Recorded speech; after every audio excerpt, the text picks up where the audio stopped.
Welcome everyone, Dylan Gemelli here today with a brand new video for you. So today we're going to do a little side-by-side comparison of Winstrol and Anavar. But before we get into that, I just want to reiterate to everybody that I am not a doctor. I am only doing this for your entertainment purposes only. I'm not insinuating or advising anybody to use any of these substances or anything that I discuss. And what you do with this information is completely and utterly up to you. So let's get into that discussion. Winstrol versus Anavar. It's like Mike Tyson versus a featherweight. No, I'm just kidding. I'll be fair. Regardless of my opinions on certain things and compounds and things of that nature, one thing that I always try to do is stay unbiased and fair and provide you with all the facts. So we're going to do a real comparison here.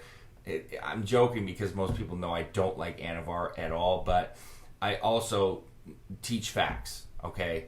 So let's talk about them. Now, Winstrol and Anavar do share some common characteristics, and then they definitely have some differences. They're both DHTs. They're both really, mainly used in cutting purposes, finishing off a cycle, getting ready for a show or a contest, summertime, especially when people are more slimming down or cutting down at least. But let me reiterate here, which I've said a million times. These are not weight loss drugs. I always say they're not fat burners, and then people go, well, they can burn fat. Well, yes, they can burn fat. But when I say fat burner, I'm talking about like a weight loss drug, like something that you buy at Vitamin Shop or GNC, or what people would categorize like clenbuterol and albuterol and things of that nature, ECA, staxephedrine. These are not weight loss drugs. If you're overweight, if you are a couch potato, a ice cream and cake slammer, these are not going to magically put you into condition and shape and wake you up with a six-pack abs and striations everywhere. That is not going to happen.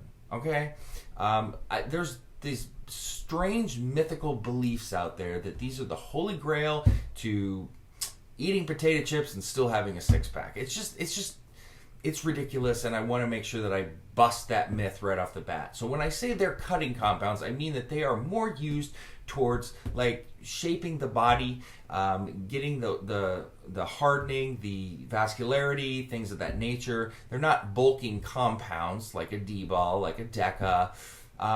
But they still can be used in bulking scenarios because they can they're not going to lose weight. They're steroids. They're going to build muscle. They're just going to keep things clean too, or at least attempt to keep them cleaner depending upon your diet. But that's off track. Let's discuss the comparison between the two. So Anavar is definitely the more mild of the two. Okay, so if you're only worried about side effects, Anavar is going to be your choice because Anavar does not have the amount of side effects that Winstrol does. Now they're both toxic oral steroids, methylated, so they're all going to be, harmful to your liver, your kidneys, your blood pressure, all of that. Okay, but Winstrol especially is going to slam your cholesterol far more than Anavar will. And Winstrol has the joint pain issues because it is so hardcore at drying you out that it can definitely cause joint pain. More so and more pronounced in some than others. Some people, like myself, have never had that issue whatsoever with Winstrol, but some people cannot tolerate even small, minuscule doses of Winstrol. Now, Anavar does have terrible, like muscle pumps, especially in the shins and the back. One of the reasons I don't like it because I'm a big cardio person. I run 10 miles per day, and Anavar just makes that hell on earth because of the shin pumps. Both are suppressive, but Winstrol is going to be a lot more harsh and a lot more difficult to tolerate. Both can cause hair loss, generally if you're prone to MPB, but Winstrol, again, is going to be a little bit stronger in that regard and what it could cause too. So if we're just looking at side effects, I'm perfectly honest with you, and I think that anybody that knows anything about these, Anavar is a much better choice. Muscle hardening. Now, both are pretty good at it. Winstrol is going to get you harder. It's going to be more pronounced. Vascularity is going to be pretty similar. Winstrol tends to have a little bit more of that as well, but it's definitely, and they both are going to add strength. Winstrol is just going to add more. If you're looking to gain size, every steroid is going to be able to provide you with that. Winstrol is going to add more size than Anavar is. It's not like it's a ton. If maybe one adds possibly 7 to 8 pounds and one's more in the 3 to 4 range. But, it is what it is. Winstrol's stronger in that regard.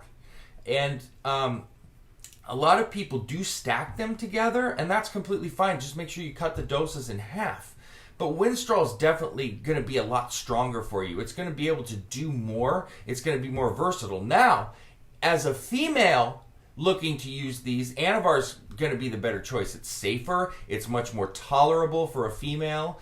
And there's just a lot less concern there. And Anavar seems to be the one steroid that's always effective with women somehow. I mean, of course there's exceptions and da-da-da-da, but in general, it's going to be the most effective and the safest for a woman. You can kickstart cycles with these. A lot of people go, well, those are only finishers. That's not true. You can kickstart a cycle with either one of these as well. They're just more suitable as a finisher because of what they do. But a lot of people want to run them in the same, cycle, and they'll kickstart with one and finish with the other.